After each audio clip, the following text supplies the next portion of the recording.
Hey guys, tonight we slip into a world where honor is balanced on the tip of a lance, and reputation can shatter as quickly as splintering wood. You find yourself in the middle of a medieval tournament, dusty fields surrounded by wooden stands packed with nobles and peasants alike, all eager to watch knights risk life, limb, and horse in the name of spectacle. The air smells faintly of sweat, hay, and roasted meat from vendors who are far less concerned about chivalry than about selling another sausage on a stick. And here you are, about to witness one of the craziest knight versus knight fights you could imagine. You probably won't survive this if you were actually in the arena, but from the comfort of your bed. You're perfectly safe, so, before you get comfortable, take a moment to like the video and subscribe, but only if you genuinely enjoy what I do here. And while you're at it, let me know in the comments where you're listening from and what time it is for you. I always love seeing how far across the map this sleepy little journey travels. Now, dim the lights, maybe turn on a fan for that soft background hum, and let's ease into tonight's journey together. You trudge forward, weaving past the crowd toward the tiltyard where the lords and ladies are already murmuring in anticipation. The tournament, after all, isn't just for fun, it's a proving ground. Knights fight here to show their courage, skill, and, let's be honest, to get noticed by a wealthy patron or a noble lady whose favor might mean better armor next season. And unlike the Hollywood image of just being polite, most of these one-on-one fights are brutal contests of ego. You watch two knights preparing. Their squires are fussing over polished armor, adjusting straps, and checking the lances. One knight is lean and sharp-eyed, the other broad-shouldered with a grin that suggests either confidence or the simple inability to think ahead. They mount their horses, and the animals snort, stamping against the earth as if they, too, understand the absurdity of this. When the herald finally drops the flag, the thunder of hooves shakes your bones. The first clash is all noise and splinters, the narrow lances shatter on impact, sending shards raining down like deadly confetti. One knight almost unseats, gripping the saddle horn desperately. The crowd gasps, then erupts in cheers. A kid near you almost drops his roasted pigeon on a stick in excitement. Mainstream fact here, medieval justs weren't invented purely for fun. They evolved from the training exercises knights needed to prepare for war, particularly cavalry charges. The controlled chaos of a joust mirrored real battlefield scenarios, except with more spectators shouting bets and less risk of arrows flying out of nowhere. But here's a quirky tidbit: some tournaments got so wild that kings had to step in and ban certain practices. In early days, justs often blurred into melees, which basically meant dozens of knights bashing each other across open countryside. Imagine a rugby match, but with swords, horses, and no referees. It wasn't unusual for knights to get lost or even accidentally ride into nearby villages, smashing fences while villagers screamed at them to get off their cabbages. Historians still argue whether tournaments were truly about knightly honor or whether they were more about showing off wealth and finding excuses to gamble. Because if you peek under the shiny surface of chivalry, you'd see plenty of coin changing hands, with lords betting huge sums on who would get knocked flat first. You lean in as the knights reset. Their squires rush in with new lances, and this time, both combatants lower the tips with deadly precision. The second charge sends one rider flying backward like a sack of potatoes launched from a catapult. He crashes to the dirt with a clang that echoes across the stands. His visor rattles loose, exposing a dazed expression that says, "I regret every choice leading up to this moment." The crowd goes wild, nobles tossing coins to minstrels, peasants stomping their feet, everyone delighted that someone's pride, and possibly collarbone, just got cracked. You, meanwhile, try not to laugh too loudly, though it's hard not to when the fallen knight's squire tries to drag him upright like a puppet whose strings are tangled. Now, let's not sugarcoat this, tournaments could be deadly. One of the most famous accidents was the death of King Henry II of France in 1559. Yes, he wasn't strictly medieval anymore. But the point stands: a wooden splinter pierced his eye during a joust, and no amount of royal physicians could fix that. So when you imagine these duels, think less noble contest of honor and more expensive medieval NASCAR crash. Yet, despite the risks, knights lined up to fight. Because winning here meant prestige. It meant you might be chosen for important military campaigns, or maybe just that someone at court would finally remember your name. And on a softer note, there was also romance, ladies tossing handkerchiefs or garlands to their favorites, a medieval version of sliding into someone's DMs. Of course, not every knight was in it for love or glory. Some just wanted loot. Victors often claimed their opponent's horse and armor as a prize.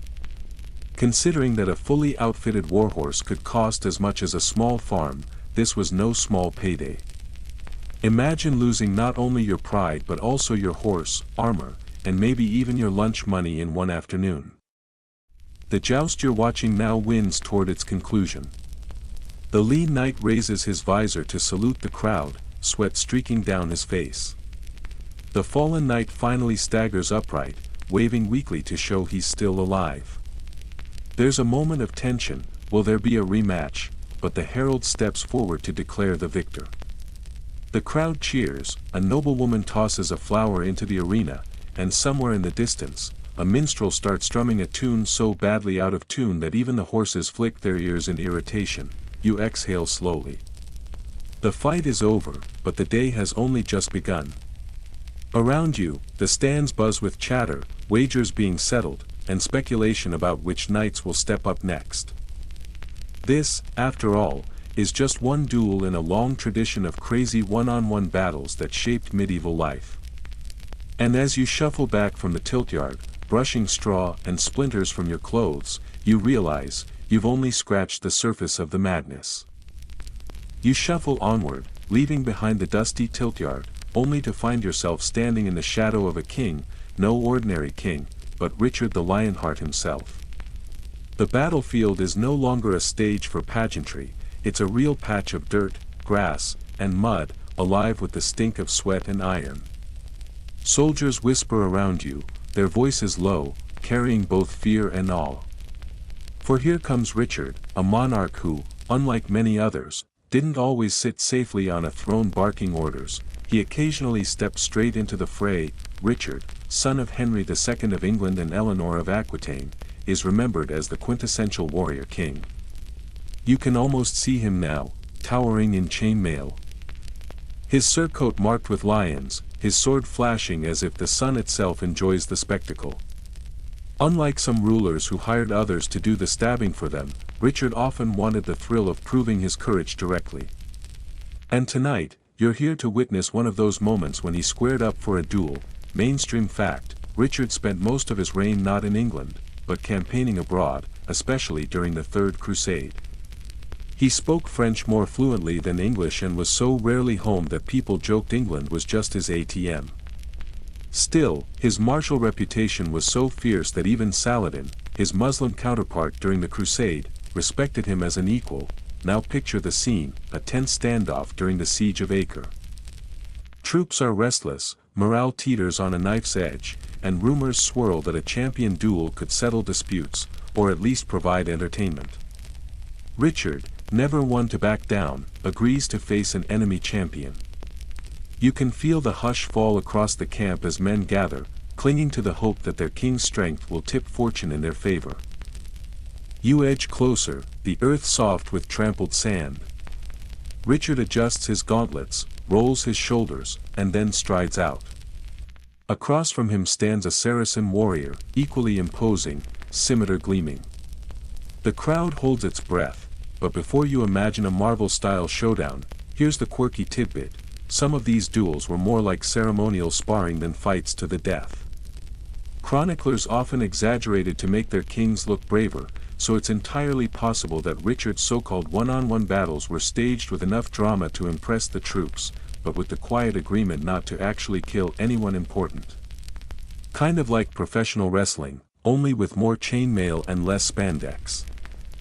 Historians still argue whether Richard truly fought Saladin's champions directly, or whether it was all a narrative flourish meant to inspire awe. Some records suggest he loved to fight personally, others hint he was too valuable to risk. After all, if the king caught a sword in the wrong place, the whole crusade could crumble faster than a stale meat pie. Still, you stand here as the two men circle. The clang of steel rings out, echoing against the wooden palisades and stone walls. Richard's broadsword meets the curved scimitar in sparks, each blow heavy, deliberate, almost theatrical. The crowd roars with every strike. Richard lunges forward, his chainmail rattling, and with a powerful swing, knocks the scimitar from his opponent's grip. The Saracen stumbles, regains balance, and salutes in concession. The duel is over, not with a gory finale, but with mutual acknowledgement of skill. The soldiers erupt in cheers, banging shields and tossing their helmets in the air. To them, it doesn't matter if it was partly staged. The sight of their king standing tall in the center of the field, victorious, was enough to keep their spirits burning. You smirk to yourself. This wasn't just about courage, it was smart propaganda. By stepping into the ring, literally, Richard proved he was more than a king, he was a warrior alongside his men. That kind of image could do more for morale than 1,000 sermons from bishops or promises of loot. Of course, Richard wasn't invincible. You remember how he eventually died, ironically, not in glorious combat, but from a crossbow wound during a petty siege in France. And to make it worse, the wound turned septic because medieval doctors had fewer ideas about germs than a toddler with mud pies. Imagine surviving the Third Crusade, countless battles, and duels, only to be undone by a single lucky shot. Life's not fair, and medieval life was even less so, but for now, here in this duel, Richard stands tall.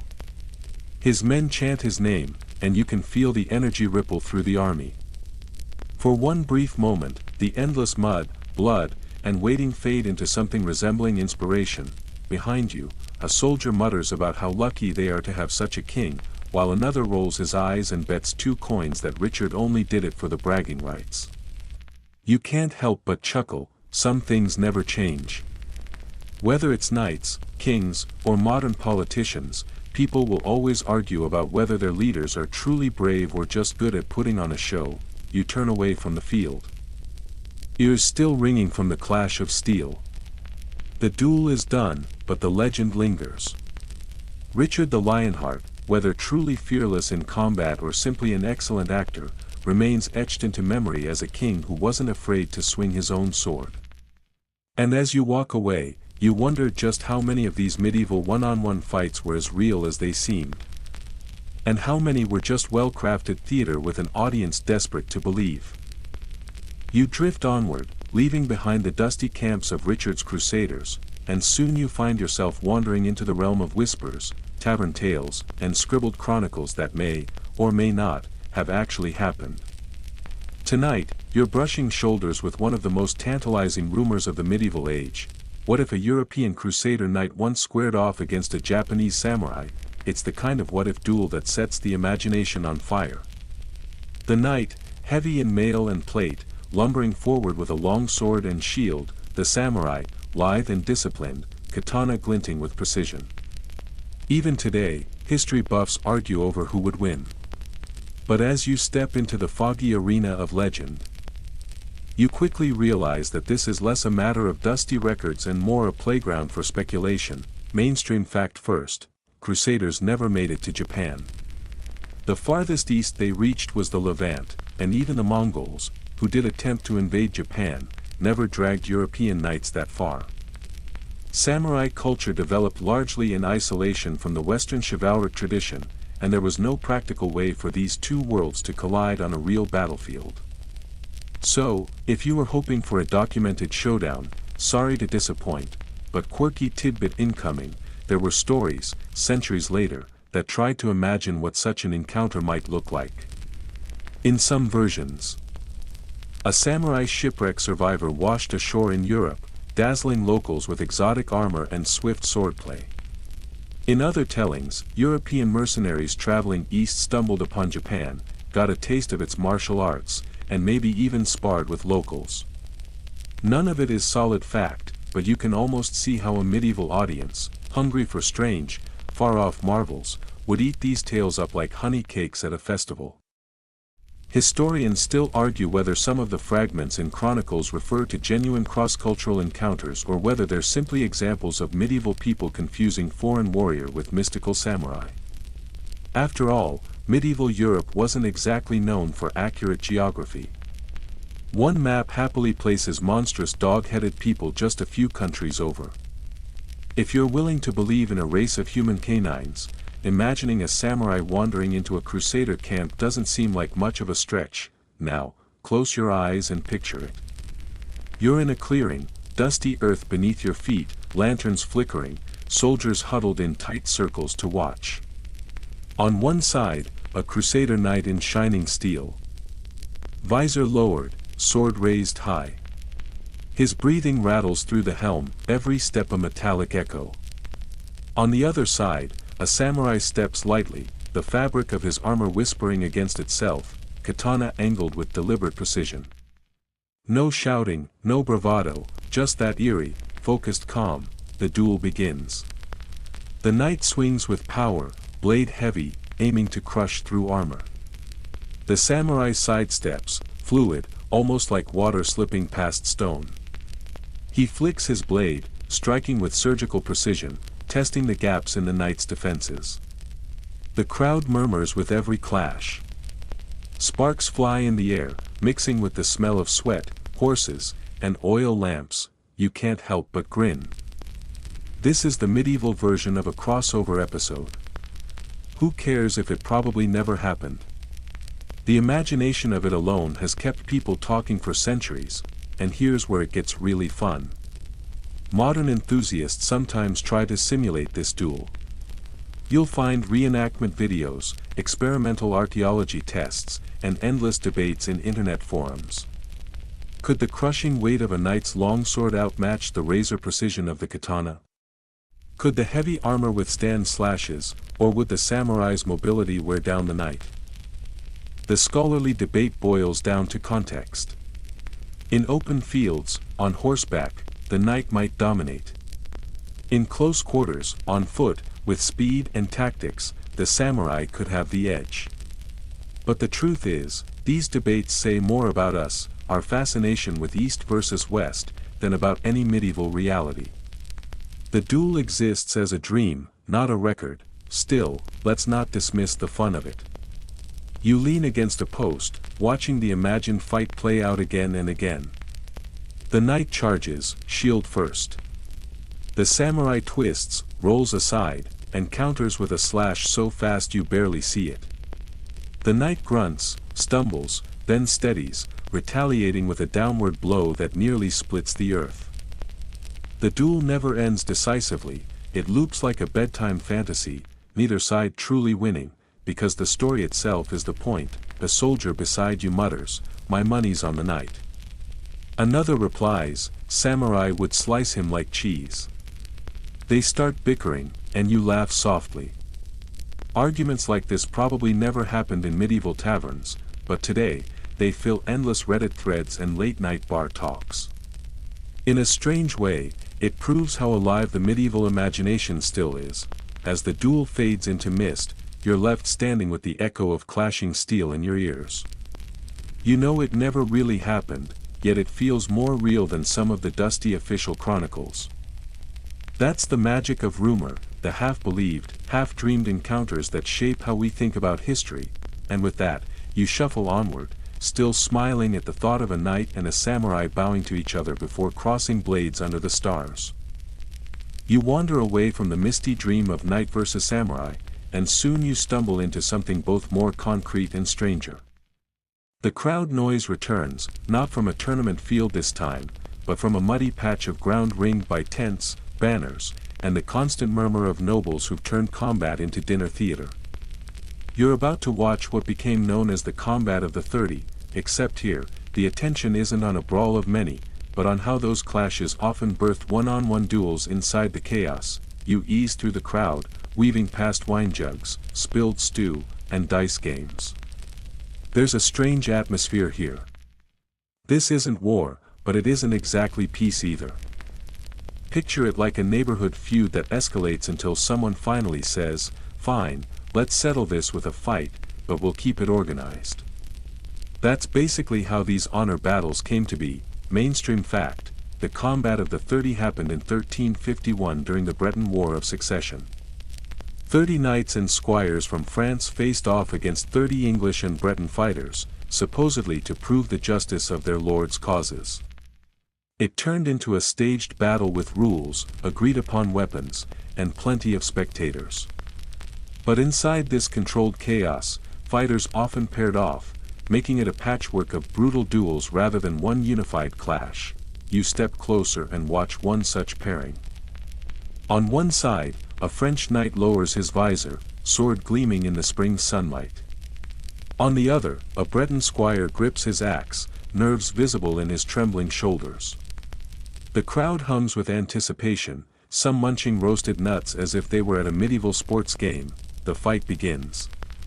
Steel meets steel, clangs echo, sparks flash. The knight presses forward with practiced swings, but the squire surprises everyone by ducking low, swinging his axe in an arc that rattles against the knight's greave. The crowd gasps. Suddenly, this isn't just formality. This is personal. Here's your quirky tidbit: during the combat of the 30, both sides actually paused mid-battle to take a water break. Imagine 30 armored men sitting on the grass, panting, guzzling wine and water while the crowd waited politely. It's hard not to picture someone in the stands yelling, "Come on, get back to it, I bet a goose on this guy." Historians still argue whether these staged combats were genuine contests of honor or elaborate propaganda stunts. On one hand, knights insisted they were testing valor and settling disputes with dignity. On the other, many point out that they were basically choreographed advertisements for whichever side wanted to look noblest. Kind of like medieval PR campaigns. Except with way more bruises, the duel in front of you continues. The knight's breathing grows ragged, his strikes slower. The squire presses forward, and for a brief moment, the impossible seems near. David might actually topple Goliath. The crowd holds its collective breath. Then, with a sudden rally, the knight bashes the squire with his shield, sending him sprawling into the mud. Cheers erupt, half triumphant, half disappointed. The squire is dragged aside, groaning, while the knight raises his sword to salute the crowd. All around, more duels unfold. A man with a poleaxe wrestles another to the ground. A pair of swordsmen lock blades so tightly they look like they're hugging, only to suddenly shove apart with renewed fury. A mounted fighter dismounts to even the odds, and the audience applauds the gesture of chivalry. Even as the mud stains his armor permanently, you glance back at the stands, where noble ladies sip from goblets and make polite conversation while, 10 feet away, men crack each other's helmets like walnuts. It's surreal. This isn't war, it's a carefully curated performance of war, with just enough blood to thrill but hopefully not enough to horrify. But don't be fooled, people died in these encounters. Chroniclers mention fatalities, though sometimes gloss over the details to preserve the honorable sheen. And victories could mean more than bragging rights. They could tilt negotiations, shift allegiances, or simply boost the morale of one side's supporters. You let your eyes wander across the scene. Two combatants circle each other, weapons raised, while in the distance, another pair collapse together, exhausted, too tired to swing anymore. The line between duel and melee blurs, but the spectacle remains undeniable, and maybe that's the point. The combat of the 30, and all the similar staged battles sprinkled through medieval history, weren't just about fighting. They were about making a statement. They were a reminder to everyone watching that chivalry, honor, and reputation could be proven not in dusty courts but in the ring of steel, under the gaze of an eager audience. You step back as another cheer rises from the crowd, a knight pinning his opponent flat in the dirt. Somewhere nearby, a minstrel strums a tune that sounds suspiciously upbeat for a man watching broken bones. And as you drift further into the throng, the echoes of those one-on-one duels follow you, lingering in your ears like the ringing of steel. You keep wandering, leaving behind the noble pageantry of 30 knights pretending their brawl was somehow refined. and soon you stumble into a very different arena, one with no silk banners, no goblets of wine, and no cheering aristocrats. Instead, you're in a muddy village square where chickens scatter at your feet, a dog barks incessantly, and peasants are being dragged forward to face trial by combat. This isn't the glamorous nightly duel you just witnessed, it's the peasant version, where justice is supposed to be decided by God's hand, but really looks more like watching two farmers beat each other with sticks. A nervous man in a rough tunic is shoved forward. He's been accused of stealing a pig. And instead of lawyers, he's been given a cudgel. Across from him, his accuser hefts an identical stick, glaring with the intensity of someone who's certain they'll get free bacon if they win. Mainstream fact: trial by combat was recognized in many parts of medieval Europe as a legitimate legal practice. The idea was simple: God would ensure the innocent party won. To modern eyes, it seems absurd, but to people then, divine judgment was as real as the mud under their boots. In England, trial by combat officially remained on the books until the 19th century, though it was rarely used that late. The peasants begin their fight.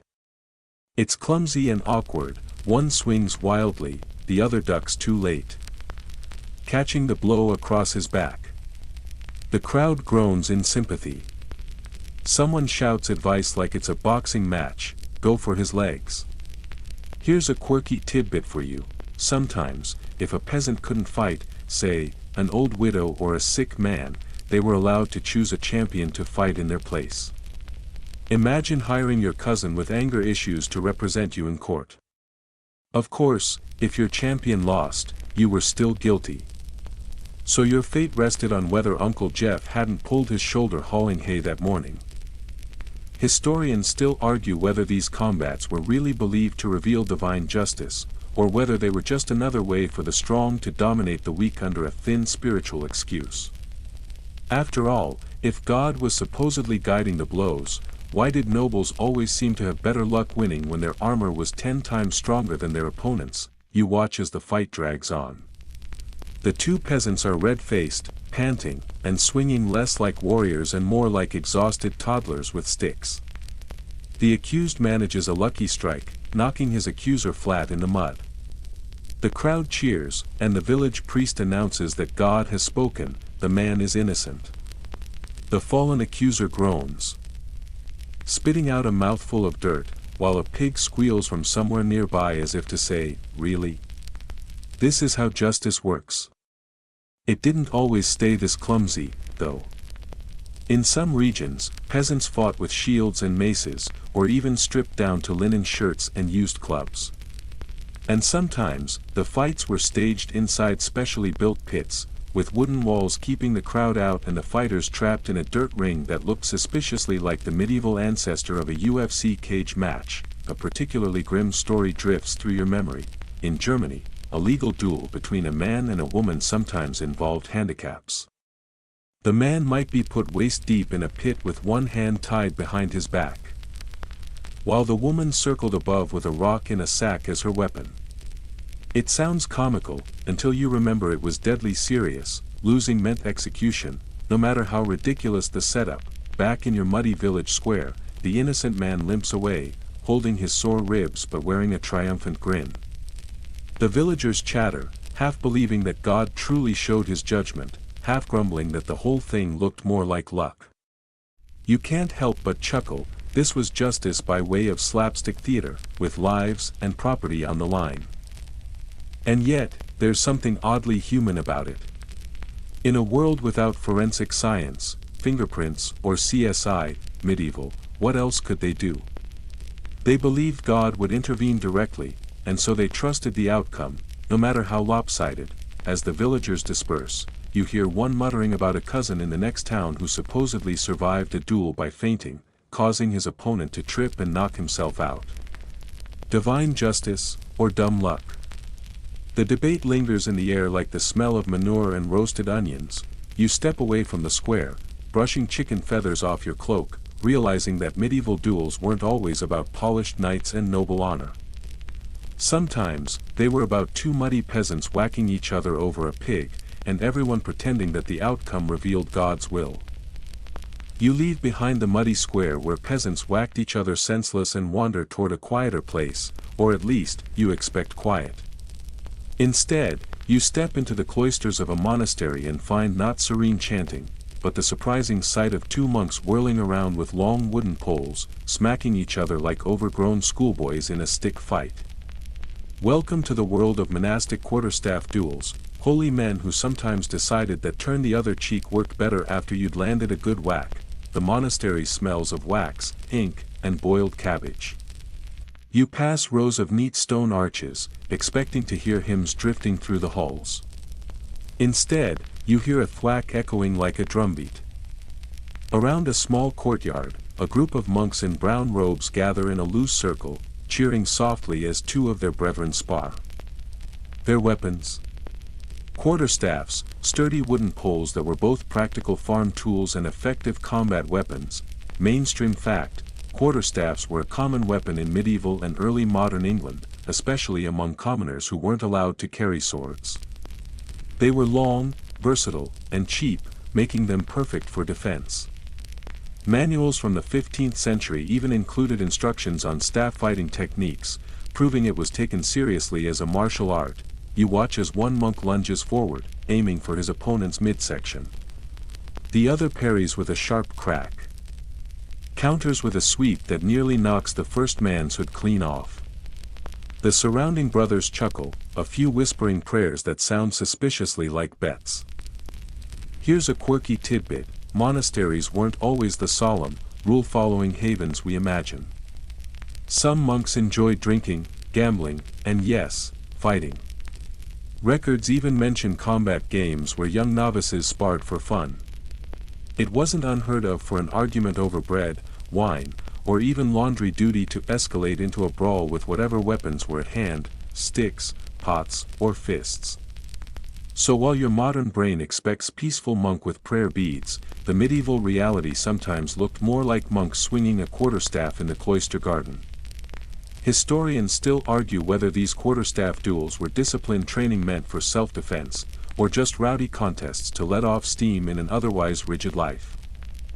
After all, being cloistered all day, copying manuscripts by candlelight, could drive anyone to need a good smack fight to clear the head. The duel continues. One monk, older and stockier, presses forward with surprising ferocity, staff thudding into his opponent's ribs.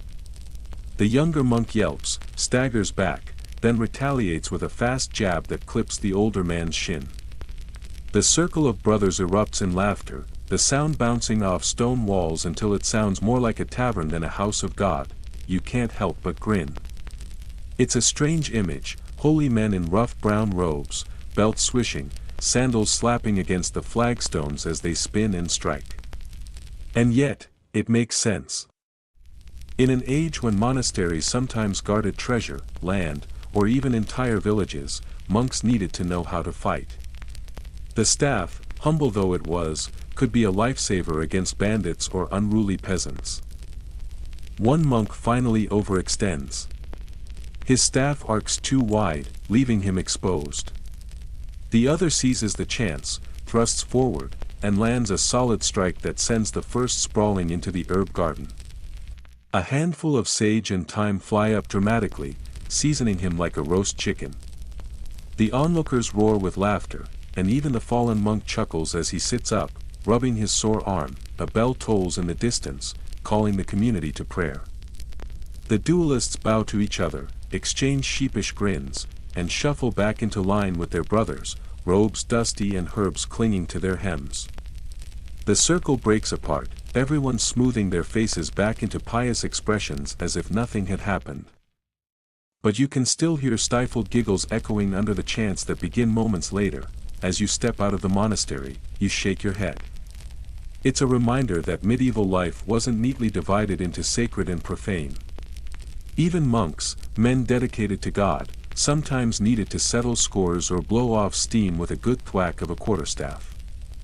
And as the scent of crushed thyme lingers in your nose, you can't help but think, maybe holiness and humor lived closer together than we realize.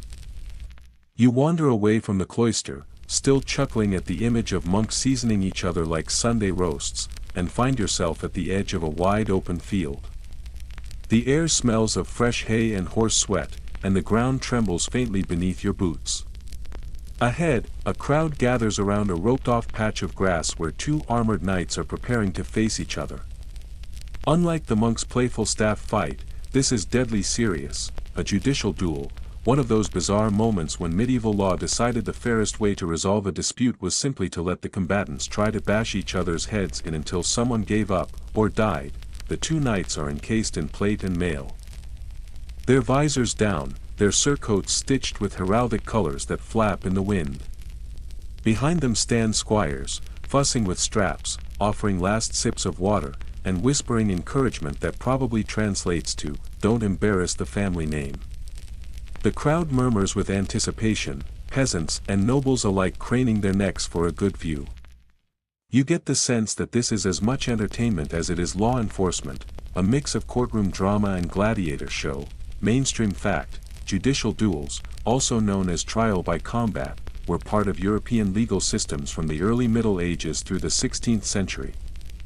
If evidence and witnesses failed to resolve a case, the belief was that God would reveal the truth by granting victory to the righteous party. A win didn't just prove physical strength, it proved divine favor. One knight steps forward, pointing his sword toward his opponent, and you can almost hear the unspoken accusation: liar, thief, traitor, or worse. The charges could be anything: land disputes, questions of honor, even allegations of murder. And while you might expect courts to weigh testimony and documents, in this system, you simply armored up and hoped God was in a smiting mood. Quirky tidbit: not all judicial duels were knightly affairs. In Germany, for instance, records describe bizarre man versus woman trial combats, where a man accused of wronging a woman would be forced to fight her under odd, rigged conditions, like being buried waist-deep in a pit with one arm tied, while she circled him with a weighted club. Medieval law clearly loved drama. Historians still argue whether these knightly judicial duels were more symbolic theater than actual bloodshed. Some claim combatants often fought until one was clearly dominant, then stopped short of killing, settling matters with submission. Others argue many duels were fatal, ending with broken bodies left in the dirt. The surviving legal texts don't agree, so we're left with the tension between spectacle and slaughter. The duel begins. The two knights circle, swords raised. Their blades clash with a metallic ring that echoes across the field, each strike sending vibrations through the earth and rattling teeth in the audience. You watch one knight feint left, then drive his shoulder hard into the other's chest plate. The force knocks his opponent back a few steps, dust puffing around his armored boots. The crowd roars, some shouting blessings, others placing wagers under their breath. A child on someone's shoulders squeals with delight, while an old woman mutters prayers, as though this fight is both entertainment and divine ritual rolled into one. Steel crashes again and again. One knight lifts his sword high for a killing stroke, but his rival parries just in time, sparks flying from the impact. The sound is less heroic clang and more like two saucepans getting smashed together, which slightly ruins the drama, but the peasants love it. Minutes stretch, sweat drips beneath visors, and fatigue turns strikes into slower, heavier blows. Finally, one knight slips on the churned-up mud. His opponent pounces, sword pressed against the fallen man's throat. The crowd holds its breath. Then, with a strained grunt, the defeated knight raises his gauntlet hand in surrender. The field erupts in noise, half in disappointment, half in relief. The victor lifts his visor, face flushed and triumphant. He's declared the truthful party, his word now law. The loser's reputation, wealth, or even life may be forfeit depending on the court's judgment. You can almost hear the legal scribe scribbling furiously at the edge of the field, and then Sir Hugh got absolutely wrecked. As the crowd disperses, you notice some peasants still miming the duel with sticks, laughing at their own clumsy versions. Justice, it seems, is as much about spectacle as fairness. You leave the field with the ringing of steel still echoing in your ears, wondering how many disputes in life could be solved with fewer lawyers and more muddy sword fights, though, realistically, you probably wouldn't survive that system.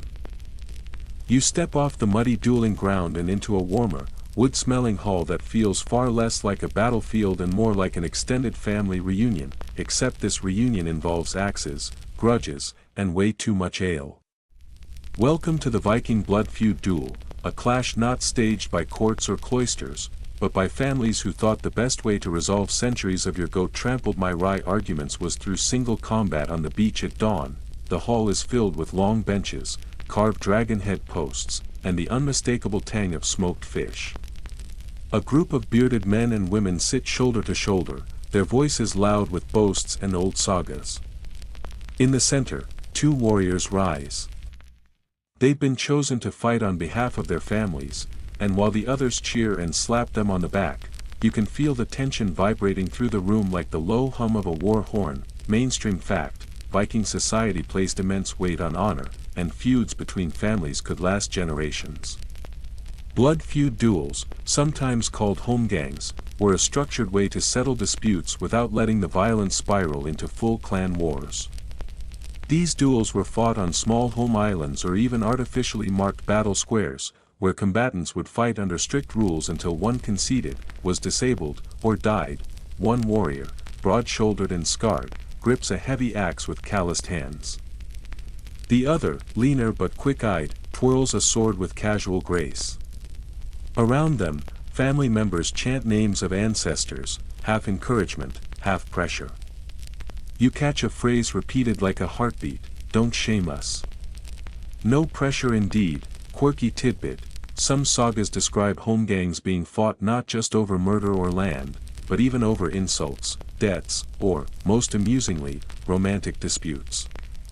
Imagine challenging someone to a legally recognized death match because they stole your girlfriend. In fact, one saga mentions a duel fought after a man mocked another for having small hands. So yes, medieval Scandinavia sometimes turned petty trash talk into mortal combat. The two men step outside into the brisk northern air. The duel ground is marked with stones in a square, about as big as a dining room rug. They must stay inside or forfeit. The rules sound civilized until you realize they boil down to: whack each other until one stops moving. Historians still argue whether holmgangs were truly lethal affairs or if they often ended in negotiated settlements after some token blood was spilled. Some records suggest warriors would fight only until first blood, then bargain for compensation. Others insist many duels ended with bodies carried off the field. The sagas, being dramatic by nature, of course emphasize the deadlier outcomes. The clash begins. Axe and sword meet with a sharp crack, echoing across the fjord. The leaner man dances lightly, ducking under the heavier strikes, his blade flashing in arcs of silver. The broad warrior plants his feet like a tree trunk, swinging his axe with enough force to split a ship's mast. Each strike sends shivers down your spine, even from the safety of the sidelines. Family members holler, stomping their feet on the packed earth. Someone sloshes ale in excitement, another sings a verse about Thor smashing giants, though he's wildly off-key. You feel the energy surge and realize this is both trial and performance, the community watching not just for justice but for entertainment and validation of their own honor. The duel stretches on, sweat steaming from fur-lined shoulders. Finally, the axe wielder's blow glances off the sword and slams into the ground, wedging deep in the soil. His opponent seizes the moment, pressing his blade against the man's chest. The fight is decided. A hush falls, followed by a roar of approval from the victorious side and groans from the losers. No one seems particularly surprised. This outcome will be recorded in songs, exaggerated in feasts, and probably avenged in another decade. That's the cycle of feuds. They never fully ended, only paused until someone took offense again.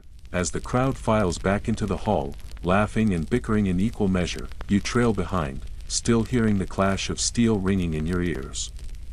And while you'd never admit it out loud, you think, if someone insulted your hand size in Viking times, you'd probably just wear gloves and avoid eye contact. The hall fades away, and you find yourself standing at the edge of a wide meadow, where the grass ripples in the breeze and the faint sound of a bell tolls somewhere in the distance. At first, you think you've stumbled onto a fair. There are stalls of bread and cheese, jugglers tossing pins, and peasants gathered in circles. But then your eyes shift to the center of the clearing, where a raised platform has been set up. Two armored figures stand upon it, shields gleaming in the sun, while a herald drones in a nasal voice about grievances, injuries, and legal rights. This isn't a party, it's a land dispute duel, one of those bizarre medieval customs where who owned a field or a mill might be decided not in court, but by who could bash the other senseless under God's watchful eye. Mainstream fact: trial by combat in property disputes was surprisingly common across medieval Europe, especially when documents were scarce or forged, and witness testimony was unreliable. The logic was simple: God would not allow a dishonest claimant to win. It sounds absurd to your modern brain, but for centuries it was accepted practice, woven into both canon and secular law. The two combatants are not eager young knights this time, but weary landholders. One is a stout farmer with a battered helm and a dented shield, his hands still calloused from the plow. The other is a minor noble, strutting in polished armor that probably weighs more than the farm tools his rival uses every day. Their feud? The right to collect grain from a contested strip of land along the riverbank. Imagine risking your life over a soggy patch of barley. Quirky tidbit: some land dispute duels included bizarre rituals before combat began. One French account describes litigants swearing their claims while holding dirt from the contested land in their bare hands, literally clutching soil like toddlers fighting over a toy. In other places, witnesses were made to stand at the edge of the field, ready to confirm or deny each blow. As if refereeing a wrestling match, the herald finally stops droning, and the two men raise their weapons. The crowd leans forward, holding its breath. You can sense the stakes. Victory doesn't just mean pride, but bread, taxes, and survival. Lose this fight, and your family might go hungry, or worse, have to answer to your smug neighbor. Historians still argue whether these duels were genuinely decisive in property law or merely symbolic shows that nudged disputes toward compromise. Some say they were orchestrated rituals, with outcomes heavily influenced by local lords who had vested interests. Others insist the fights could be brutal, with blood on the grass deciding who farmed where for generations. The clash begins with the awkward clang of men who are not professional warriors. The farmer charges forward, shield up, swinging his sword like he's chopping wood. The noble parries clumsily, nearly overbalancing in his heavy armor. For a moment, you almost laugh.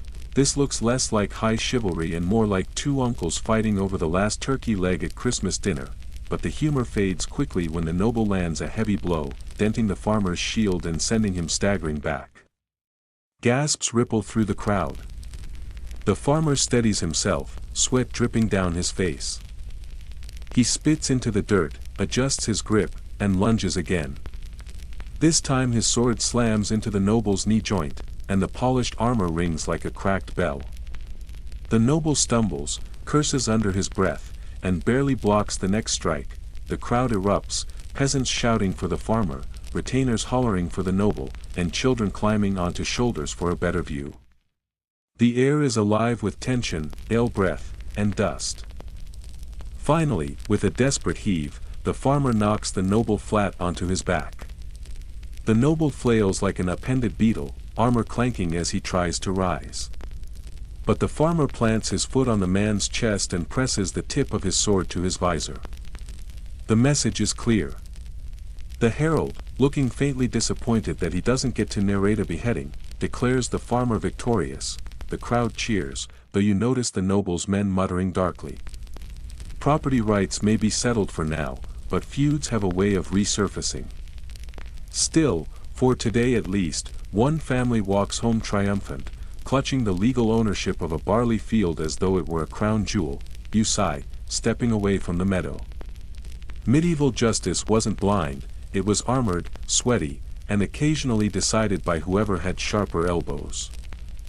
You leave the meadow of bickering landholders and follow a winding path that leads you to the edge of a quiet fishing village.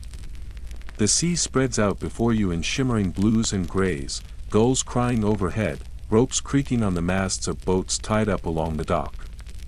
It feels peaceful, until you notice two figures squaring off on the beach, bare-chested and sunburned, each gripping a rough-hewn oar like it's a weapon forged in Valhalla.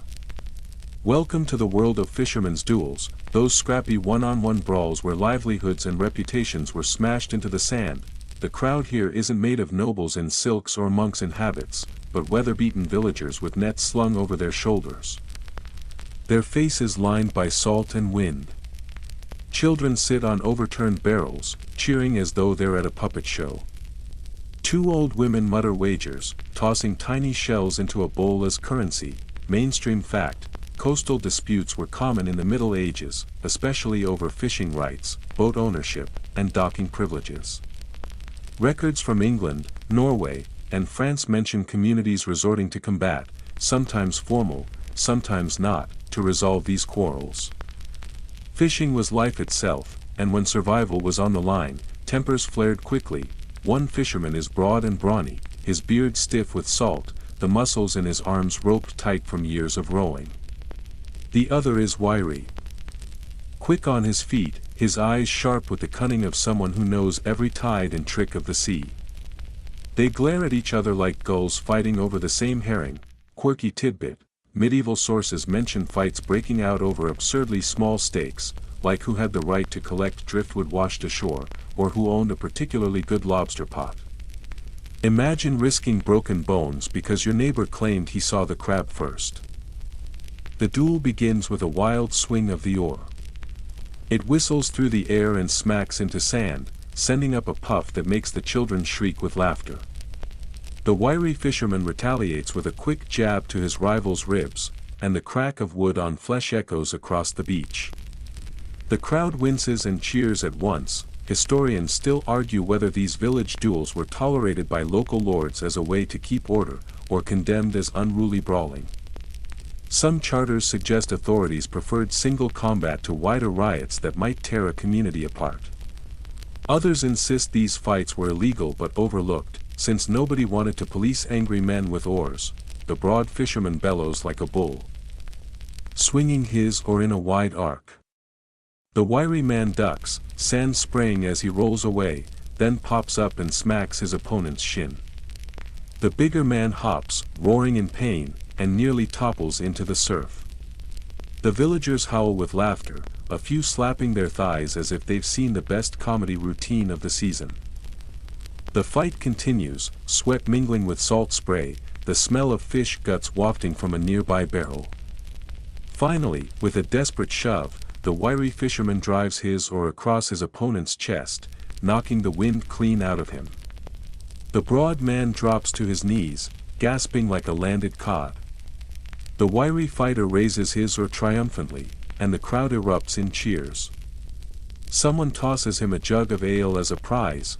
The loser, wheezing but alive, is helped up by his neighbors. They clap him on the back, half sympathetic, half mocking. In this world, honor isn't just about winning, it's about showing up, fighting hard, and not crying when you lose. The villagers disperse, returning to their nets and boats. Already spinning today's fight into a story that will grow taller with every telling. As you leave the beach, you can still hear the slap of waves and the echoes of laughter. You realize that in medieval villages, justice was as salty and improvised as the sea itself. And if you ever thought your local HOA was bad, just be grateful they don't settle disputes with oar fights in the cul-de-sac. The salty tang of the fishing village fades, and you trudge up a narrow forest path, leaves crunching underfoot, until the sound of the sea is replaced by birdsong and the occasional snap of a twig. You find yourself at the edge of a clearing where two cloaked figures stand facing each other, daggers glinting in the dappled sunlight. This isn't an honorable knightly duel or a sanctioned village fight, it's a shadow duel, those secretive one-on-one encounters whispered about in medieval chronicles, fought for revenge, betrayal, or grudges no one else dared confront publicly. The forest smells of pine resin and damp earth, and the silence is punctuated only by your own breathing and the distant croak of a raven. The duelists are lithe, their movements tense and careful, every motion calculated. Unlike the public duels you've witnessed, there's no cheering crowd, only the wind through the trees and the quiet expectation that only one of them will leave with dignity intact. Mainstream fact: clandestine duels were often fought to settle personal vendettas or political rivalries, particularly in regions where law enforcement was weak or corrupt. Nobles, mercenaries, and even monks sometimes engaged in secret combat, believing that personal honor outweighed public scrutiny. In some cases, these duels were technically illegal, yet tolerated because neither side wanted the law to intervene. One of the combatants tightens his grip on a short dagger, eyes flicking constantly for an opening. The other adjusts his cloak, hiding a second dagger at his waist, movement subtle and precise. You notice the tension in their shoulders, the kind that comes from knowing a misstep could be fatal. Quirky tidbit: medieval chroniclers occasionally describe duels fought at night, under the light of torches or moonbeams, with combatants wearing masks or disguises. In one German account, two knights supposedly fought on a frozen river, each balancing carefully on thin ice while swinging swords. Not the smartest strategy, but certainly cinematic. Historians still argue whether such shadow duels were widespread or mostly exaggerated tales. Some evidence points to secret combats being fairly common among knights and minor nobles, but much of what survives comes from chronicles known for dramatization. So, while it's possible that these encounters happened exactly as described, it's equally possible that storytellers added flair to make a moral point about honor. Deceit, or revenge, the duel begins. The first combatant lunges, dagger flashing, only for the second to sidestep gracefully, spinning and countering with a quick thrust. You flinch as the blades clash, sparks flying against the dark green of the forest. Every strike is deliberate, measured, neither is reckless. This is not a spectacle, it's survival and pride distilled into motion. You notice the subtle choreography, feints, thrusts, parries, all designed to test nerves, reflexes, and courage. The ground is soft, damp with fallen leaves, giving slightly underfoot. One slip could end everything. The tension is palpable, each second stretching long enough for you to hear your own heartbeat. Minutes pass like hours. Sweat drips down their faces, cloaks sticking to backs, hands trembling with exertion. Finally, a sudden feint from the first combatant creates an opening. A quick, precise thrust, and the second's dagger is knocked aside, clattering on the ground. The victor presses the edge of his blade against his opponent's chest, eyes locking in a silent acknowledgement. The duel is decided. No cheers, no laughter, just the whisper of leaves in the wind. The defeated combatant nods in respect, retrieves his dagger, and vanishes into the forest, leaving behind the scent of pine and tension. The winner stands for a moment, breathing hard, then disappears in the opposite direction. Leaving the clearing empty and silent once more, you remain for a moment, absorbing the eerie quiet. The shadow duel, so different from the public combats you've witnessed, lingers in your mind. It's raw, intimate, and utterly personal, reminding you that medieval one-on-one fights weren't always about entertainment or law. Sometimes they were about survival, secrecy, and the silent code of honor among those brave, or foolish, enough to face it. You leave the haunted forest behind, the memory of whispered steel and pine still fresh in your mind, and find yourself entering a bustling town square alive with the smell of smoke, roasted meat, and the tang of sweat from a day's labor. The noise is constant, merchants shouting prices, children running and squealing, and the distant clang of a blacksmith hammering iron. But in the center of it all, a crowd has gathered around two men, standing toe-to-toe on a raised wooden platform. This is the infamous fencing duel, the medieval precursor to what would later become the sport of swordplay, where technique and cunning mattered as much as brute strength. The combatants are dressed in leather jerkin and gloves. Swords drawn, eyes sharp. Unlike the earlier peasant or land disputes, this duel isn't for property or pigs, it's about honor, insult, or professional rivalry. Perhaps someone accused the other of cheating at dice, or mocked his skill in the guild. Either way, pride is on the line, and neither will back down.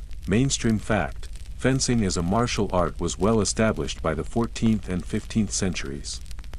Manuals, some painstakingly illustrated, exist detailing techniques for thrusting, parrying, and footwork. In urban centers like Florence, Nuremberg, and London, formal fencing schools offered instruction to those serious about defending honor, practicing duels, or learning military skills. The duel begins cautiously. Swords flash in arcs, but the movements are precise, deliberate: thrust, parry, step back, assess. The crowd watches intently, murmuring approval at clever feints or narrow escapes. This isn't a brawl, it's a dance, brutal yet elegant, where one misstep can end everything. Quirky tidbit: some fencing duels included deliberately comedic elements to keep spectators entertained. In one Italian account, a duel ended when a combatant's sword broke, forcing him to continue fighting with a chair stolen from the crowd. The combination of skill and improvisation became part of the spectacle. Imagine a professional duel where victory depended not just on steel but on quick thinking and a touch of luck. Historians still argue whether fencing duels were primarily about skill training, public entertainment, or a means to resolve personal disputes. Some scholars suggest urban duels doubled as social theater, allowing rival apprentices, guild members, or minor nobles to demonstrate courage and dexterity without killing each other outright. Others insist they were deadly serious, with occasional fatalities leaving streets stained and authorities scrambling. The duel intensifies. One combatant feints low, then pivots, thrusting upward toward a gap in his opponent's armor. The other parries, sidesteps, and counters, their blades clashing with a sharp metallic ring. Sparks fly, echoing against nearby buildings, the sound catching the attention of a dog that barks furiously before fleeing. The dance continues, footwork intricate, balance essential, each strike designed to test reflexes, courage, and patience. Minutes stretch into tension-filled hours. Well, it feels that way, and eventually, one opponent slips on a damp plank. His rival capitalizes instantly, pressing his point against the chest of the fallen man. A hush falls over the crowd, broken only by whispers: he yields. He yields. The defeated combatant nods, acknowledging the superiority of skill and technique, and the victor steps back, breathing heavily, raising his sword in silent triumph. The crowd erupts in applause, not for blood, but for mastery. The duel ends with mutual respect, a handshake, and perhaps a grudging promise to avoid further insults, or at least, to continue the rivalry in a controlled, stylized manner next time. You leave the square, savoring the memory. This duel isn't about brute strength or divine intervention, it's about wit, technique, and the art of controlled violence. In the hum of the city, you sense that even the medieval streets had room for both chaos and elegance, and that human pride could be displayed in countless creative, and sometimes dangerously beautiful, ways. The clamor of the town fades as you wander down a narrow, cobblestoned alley, where the shadows are long and the air smells faintly of soot, leather, and damp stone.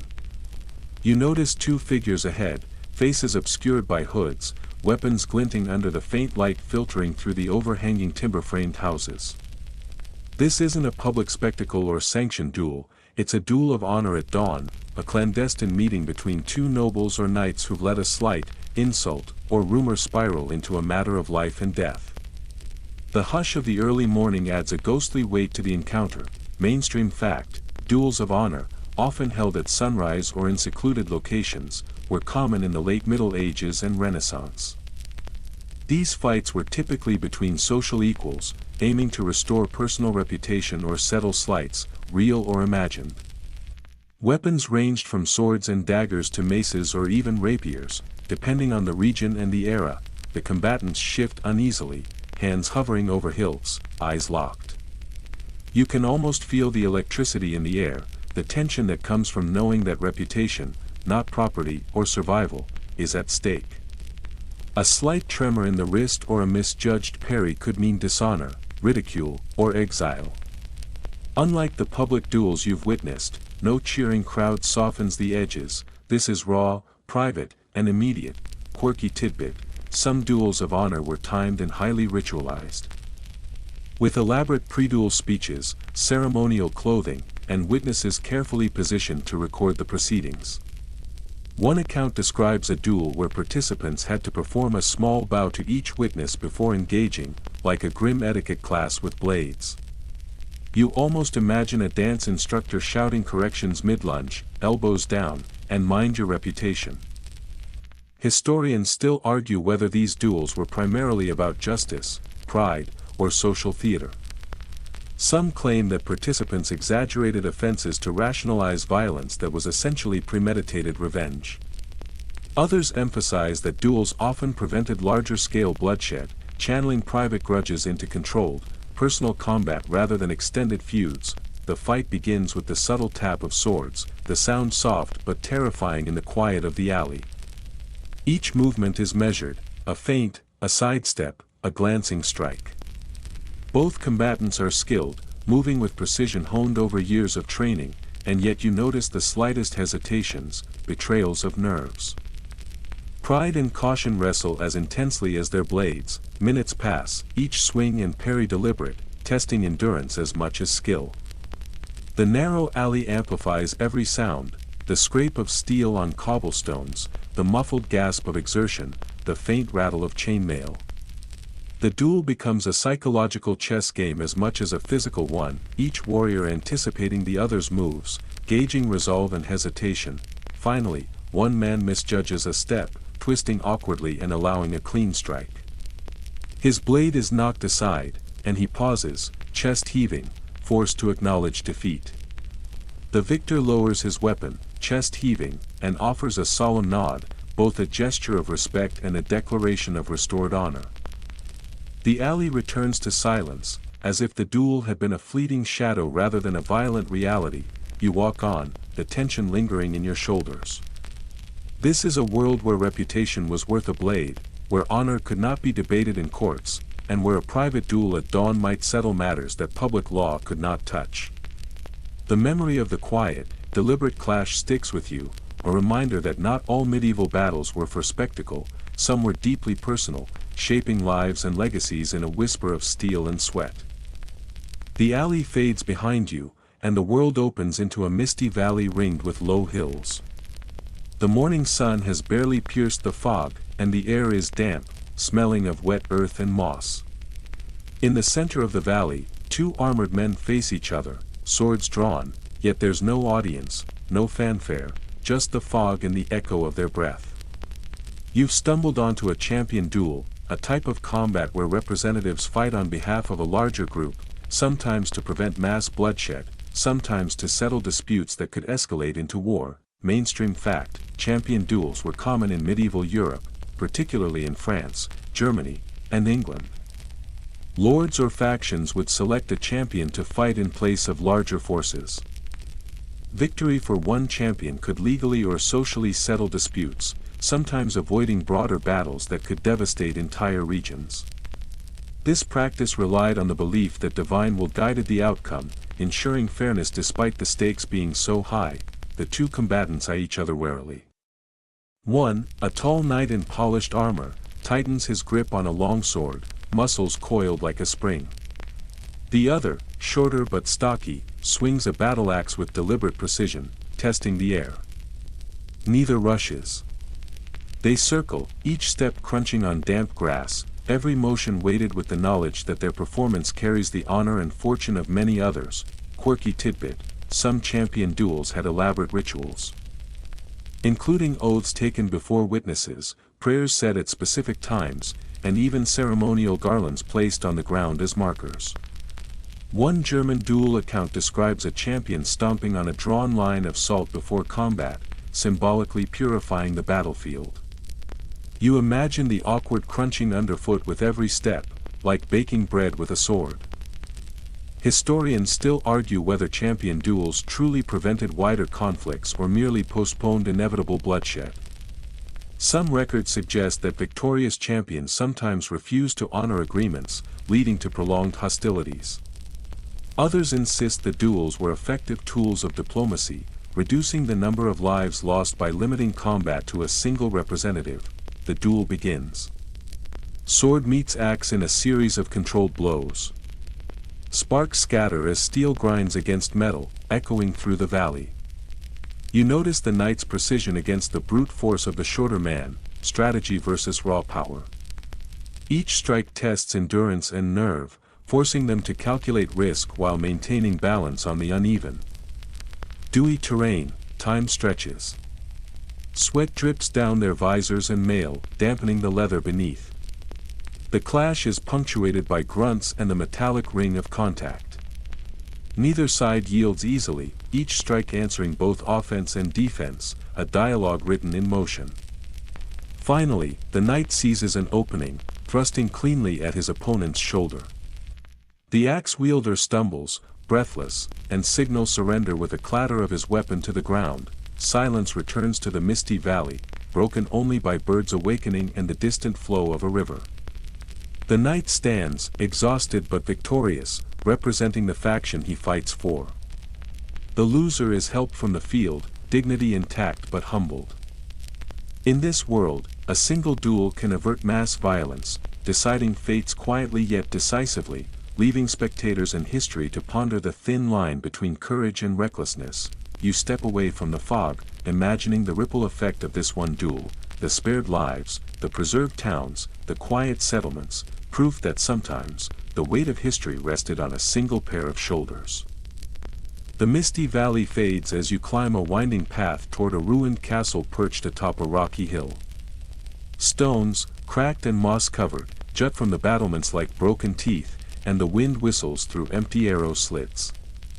Inside, a pair of warriors face each other on the shattered floor of what was once the great hall, their armor dented and tarnished, their faces grim. This is the duel of the desperate, where opponents fight not for honor, property, or spectators, but for sheer survival, often at the end of a long siege or during a chaotic rebellion. Mainstream fact: during sieges or civil unrest in the Middle Ages, duels sometimes occurred spontaneously amid the chaos, serving as sudden resolution or personal vendetta. Combatants had to rely on skill, endurance, and luck, because rules were few and consequences often fatal. These fights weren't staged, they were raw, immediate, and brutally practical. The two fighters circle the hall cautiously.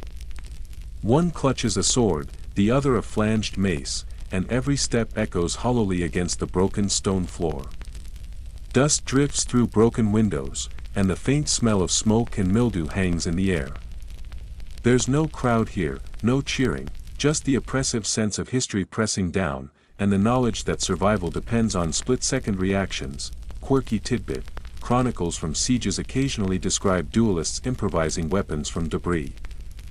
Pieces of shattered furniture, broken staves, or even heavy cooking pots. One account tells of a knight who fought with a broken chair leg and won, probably confusing both his opponent and any historians reading later.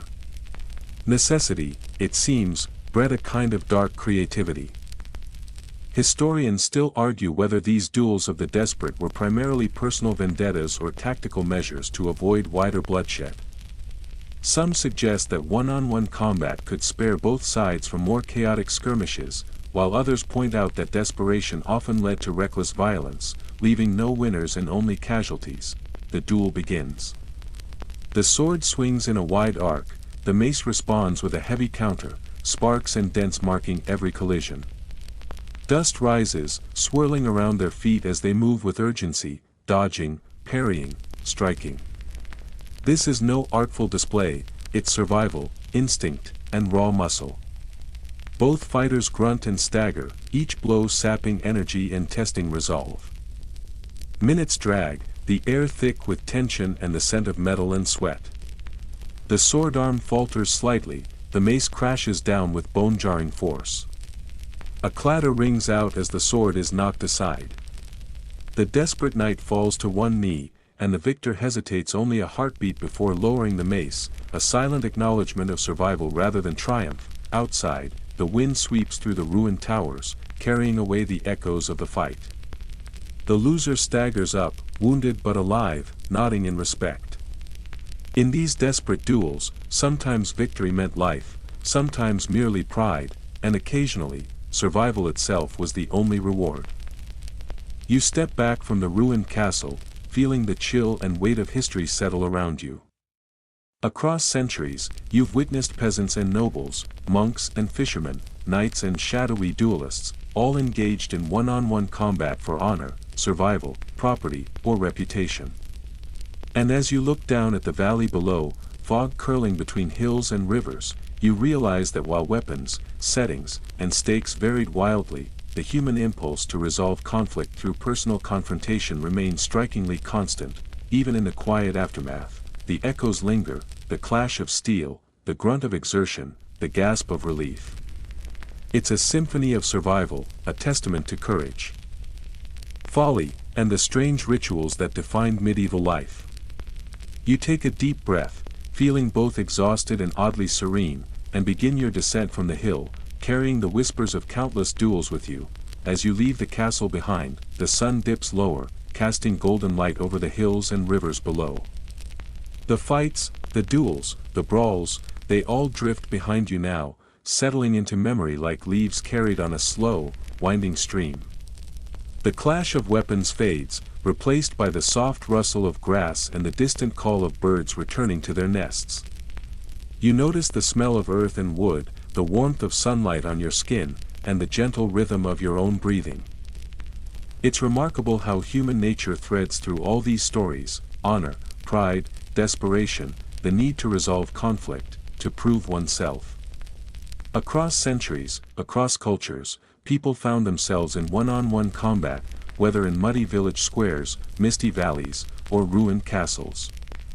And yet, despite the fear and chaos, life always continued, wounds healed, disputes were recounted, and communities endured. You feel a quiet reassurance settling over you, a recognition that even in times of violence and uncertainty, human resilience shines through. The battles you witnessed are gone, leaving only echoes, lessons, and strange, vivid stories to carry forward.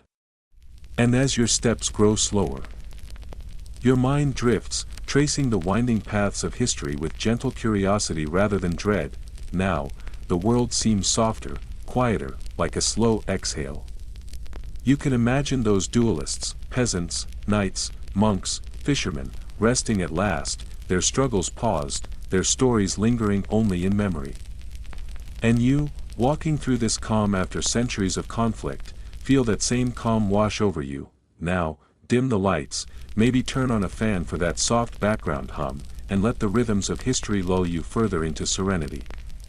The clanging swords, the shouts, the tension, all are behind you now, leaving only soft echoes and the gentle reminder of humanity's enduring, restless spirit. Breathe, relax, and drift.